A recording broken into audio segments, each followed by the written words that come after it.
খাওয়া ভালো তাই খেয়ে নাও, এমন কথা বলেই বড়রা শিশুদের খাওয়ান, কিন্তু সেই খাবারে ঠিক কি কি পুষ্টিগুণ তা জানা থাকে না অনেকেরই। তাই এখন সময় বদলেছে। সোশ্যাল মিডিয়ার যুগে খাদ্যাভ্যাস, পুষ্টিগুণ নিয়ে আলোচনা, লেখালেখি, ভিডিও রয়েছে সর্বত্র।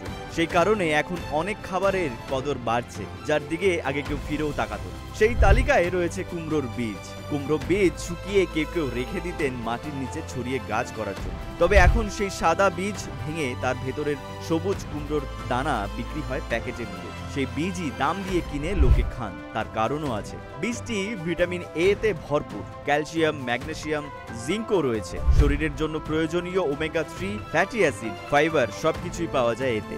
এখন কেউ কেউ বীজটিকে স্ন্যাক্স হিসেবে খাচ্ছেন, আবার কেউ মিশিয়ে নিচ্ছেন স্মুদি বা দইয়ে। কিন্তু কুমড়ো বীজ খাবেন কখন? সকালে উঠে খালি পেটে, নাকি দিনের অন্য সময়? দিনের শুরুতেই কয়েকটি কুমড়োর বীজ বাদামের মতো চিবিয়ে খেয়ে নিতে পারেন। ঘুম থেকে ওঠার পর শরীরে প্রয়োজনীয় শক্তির দরকার হয়, সেই শক্তির যোগান দেবে কুমড়োর বীজ। এতে রয়েছে জিঙ্ক, রোগ প্রতিরোধ ক্ষমতা বৃদ্ধিতে এই খনিজটি খুবই গুরুত্বপূর্ণ। তাছাড়া স্বল্প পরিমাণে বীজ খেলেও জল তেষ্টা পায়। সকালে উঠে পর্যাপ্ত জল খেলে শরীর থেকে দূষিত পদার্থ সহজে বেরিয়ে যাবে। কুমড়োর বীজকে প্রাকৃতিক ঘুম পাড়ানি ওষুধ বললেও ভুল হয় না। এতে রয়েছে ম্যাগনেসিয়াম, ট্রাইপ্টোফ্যান, জিঙ্কের মতো উপাদান, যা ঘুম আনতে সাহায্য করে।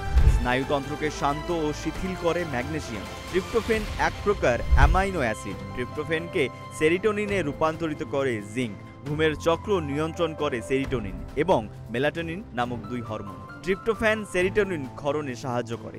এই সেরিটোনিন রূপান্তরিত হয় মেলাটোনিনে ঘুমানোর আগেও, তাই এই বীজ অল্প মাত্রায় খাওয়া যেতে পারে।